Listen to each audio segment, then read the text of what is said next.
For many of my paediatric colleagues, you've probably heard myself and Rhian speak about this time and time again. And I think it's really important to note that actually there's lots of adult colleagues in the room. The first thing to say is myself and Rhian are not experts in eating disorders and diabetes, but what we have done along with many of our colleagues is been on a journey. And actually that seems to be quite a theme today is the diabetes journey, and also this idea of storms and stormy seas. So we might come back to that in a minute. So there we are. So I'd like to ask everybody in the room to come with us today on this journey. We don't have the magic answers, but hopefully we can learn a little bit about the journey. So before we leave, I'd like everyone to make sure that they've packed an open mind, and snacks are optional. But what I want to think about is our kit list as we explore the extent of the problem and some of the contributing factors. So where are we going on this journey? Don't panic, it's not because it's nearly Christmas, but we are going to the North Pole.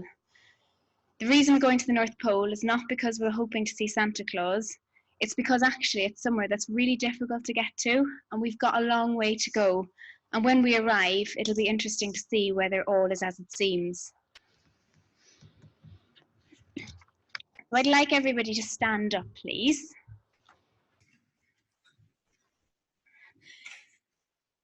And everything that I say, if you could sit down if it applies to you. And please, if anybody feels uncomfortable or it's not appropriate, please don't panic. This is, you don't have to tell the honest truth. But if you're comfortable, please sit down if this applies to you. Is it? Oh, too much, too much. So please sit down if you've ever taken diet pills or slimming pills. Please sit down if you've ever skipped a meal in order to lose weight.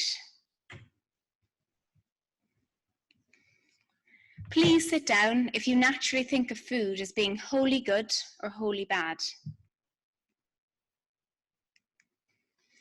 Please sit down if you've ever gone for a run or gone to the gym or done some exercise in order to burn off the calories you consumed earlier that day.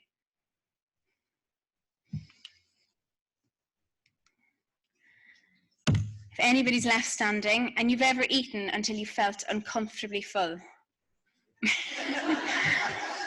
That's why we're going to the North Pole for Christmas dinner. So we don't have anybody left standing, but if we did, I would ask, do you ever follow any healthy eating accounts on social media? So there's nobody left standing, and that is not for 1 second to say that everybody in this room has an eating disorder, but actually disordered eating and difficult relationships with food, awareness of body and body image issues are normal in society. And actually, we know this is the environment that our young people are growing up in. And when we think about diabetes, we've got this added complication and this added idea that insulin could be potentially used as a purging tool. And that temptation is massive. So we're going to pack now for a big journey. And in preparation, I'm just going to talk to you guys a little bit about the extent of the problem and why we think about eating disorders and diabetes and whether it is actually an issue. And we have got some safety announcements as well about the journey. So depending on how you read the research, some of the research suggests that up to 2/3 of people with type 1 diabetes have disordered eating or a difficult relationship with food. Now, when you think about diabetes, things like weighing your food or eating outside of meal times because you're not hungry, i.e. treating hypo, are a normal part of diabetes care. So when you adjust some of the screening and look at the actual non-diabetes related or non-diabetes specific factors, the research seems to indicate and agree on about 1 in 3 people with type 1 diabetes have disordered eating. And that doesn't mean they all have an eating disorder, but they've got disordered eating. But what's really worrying is in terms of an eating disorder or a clinical diagnosis of something like anorexia nervosa, that's statistically higher in the diabetes population. About 3% of people will be diagnosed with an eating disorder. In the non-diabetic population, that actually rises to about 7% in people with diabetes. So this is a problem, and we know it's much more common in people with diabetes. And just to kind of to raise some anxiety and to make you aware of some of the reasons why we're worried about this. We know that eating disorders carry with them some of the highest mortality risks. But what's not often talked about is the mortality and morbidity associated with comorbid eating disorders and diabetes. One piece of research showed that the average age of death of people restricting insulin for weight loss purposes was 45 years of age. And I think that's quite shocking. And when I speak to my colleagues about this in both adult and paediatric services, they often think about the person who might be restricting insulin for the purpose of weight loss as being quite underweight or having experienced significant weight loss. But what we know is that people who are restricting insulin for weight loss are often a normal weight or even overweight. So like this woman in the picture, is they're desiring this leanness and this body, but the achievement of it is not necessarily happening, as Rhian will explain later. So I think we need to be aware that it's not about a very low BMI, and actually the risks are prevalent at normal BMIs and high BMIs. And the issue around this separate to normal kind of to disordered eating in a non-diabetic population is it carries with it all of the risks that we see with high HbA1c, such as your nephropathy, neuropathy, all of the kind of long-term complications of diabetes. So I think everybody's aboard. I think we're ready to start our journey. And if we think about starting a journey, and diabetes, the diagnosis of diabetes is a journey. Many people will be diagnosed with diabetes and they'll engage in some sort of an education process. Initially, they will see some weight gain at diagnosis, which is automatically instilling in them this idea that insulin is associated with weight gain. We teach them some concepts of disinhibited eating. So we teach them to eat when they're not hungry, to take a certain number of grams of carbohydrate per hour exercise, to weigh their food religiously, and to be very strict on exactly how much food they're having. We do something which nobody else has, is we weigh them every 3 months, and that can be quite triggering for many people. So what I kind of like to say is actually part of our good diabetes care could actually be making somebody good at having an eating disorder. So that's just how it starts when somebody's diagnosed with diabetes. And then, like the common theme today, they will enter the field of rocky seas. So we're talking in particular about the teenage years, and it might be that somebody's diagnosed in their teenage years, or it might be that they're diagnosed prior to that, but then they come into them. I'm sure we can all remember them well. They're exciting times, but they're also tricky times. There's a lot going on when you're a teenager. You're trying to navigate school, friends, family. It's a time when your relationships change. At home, parenting a teenager, I'm sure a lot of you can relate to, is tricky because it changes from when they're younger. What they need from you is younger, and what the boundaries are change. But they're also experiencing that, how they communicate with you as their parents changes. How they have friendships when they think about their sexuality, as we heard earlier, that can be really confusing and really complicated to work your way through. How they navigate alcohol, drugs, all those things that come along with that kind of stage in life, and also how they think about their body image and self-esteem, especially with the added influence of social media now, which young people have. And all the while, their brains are changing. So their brains are developing, and in particularly, it's the front part of their brain, which is related to decision making and emotional regulation and processing of information. So at the trickiest time possible, when we're demanding all of these other things with them, when they're trying to figure out who they are. So it's just the hardest possible time to be thinking about dealing with anything else at all, let alone anything as difficult as living with diabetes. So it's not really surprising that we see struggles come along the way. I've got a treatment. Oh, there it is.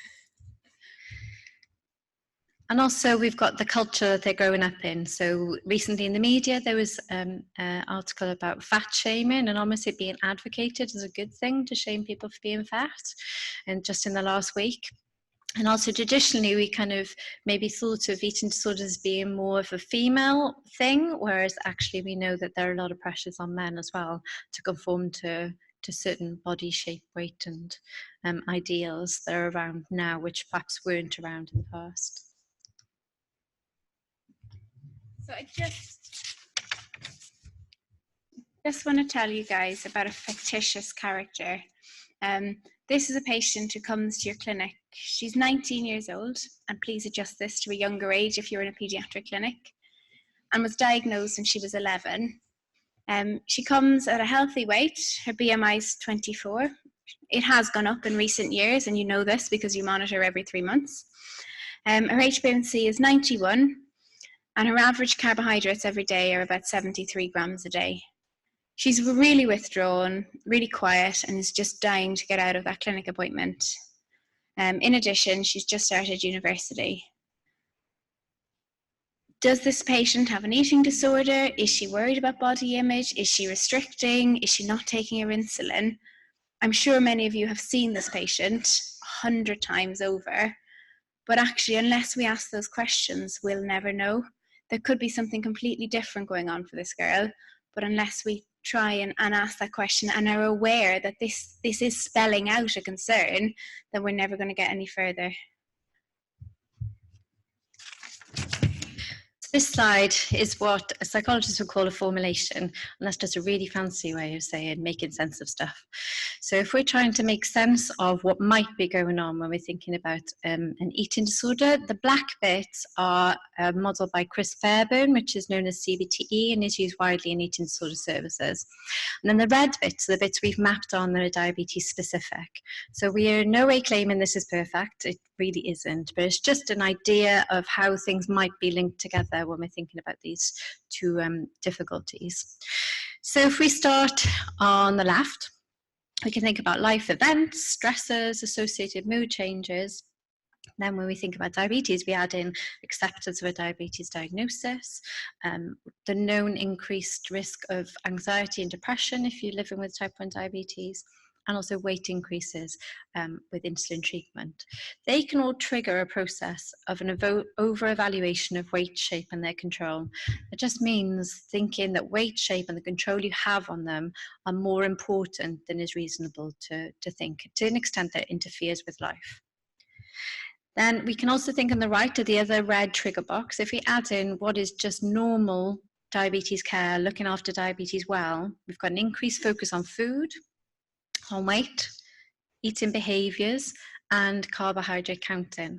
And that's just normal looking after diabetes. When you think about all these things coming together, the life stresses and events, plus this increase on focus on food and carbs, it's easy to see, I guess, how it could combine to create this over-evaluation of weight, shape, and the control in particular over those things. This can itself lead to strict dieting and what's called non-compensatory behaviours, so skipping meals and skipping insulin then in order to lose weight.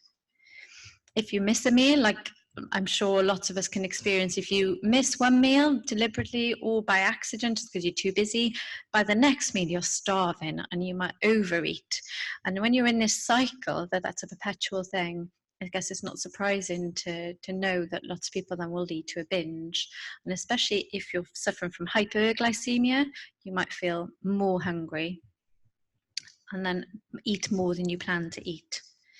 Following that, it can induce feelings of shame and of regret, which can lead to compensatory behaviours such as vomiting or laxative misuse, and those themselves, those things, or skipping the next meal, in fact. And that being a cycle in itself. And then the binge eating and the vomiting can cause hypoglycemia, which again can lead to binge eating. So there are various places you could see that somebody with diabetes could get kind of stuck in these cycles and feel that they're really hard to get out of. So what might we see in clinic? How could we pick up on the first kind of signs perhaps on body image issues being apparent? Well, there are screening tools. So we've got formal screening tools, we've got the DEPSR, and we've got informal screening tools such as the SCOF. None of them that exist at the moment are perfect, but they do exist, and it's kind of a work in progress, I guess. With an increased focus on this nationally, there'll probably be more things that will come out along the way. The SCOF is a series of informal questions you can ask, so it's worth looking up. There's one question in there about weight loss, which perhaps is less apparent or relevant to people with diabetes. But the others are just ways of having a conversation. So are you concerned? Are you skipping meals? Are you taking less insulin than you should? Those sorts of things. We might also see some symptoms, some medical symptoms. So weight change, be it gain or loss or fluctuation. We might see increased hospital admissions in DK. We might notice appetite changes reported by friends or family or by the young person themselves. We might notice polyuria and polydipsia. And it might be the concentration in school has been flagged, or in university, that people are kind of struggling in different areas of life.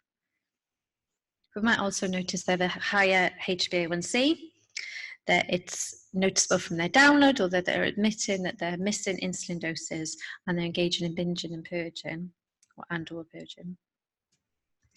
You also may hear conversations around restriction of food, about feelings of fat or concern about fat, and conversations about cutting out food groups, so vegetarianism or veganism, or kind of gluten-free diets, but without a medical, ethical, or any other kind of health reason, then that it's kind of come from somewhere different, and it's come from a desire to kind of cut down the food groups that you're being exposed to rather than anything else.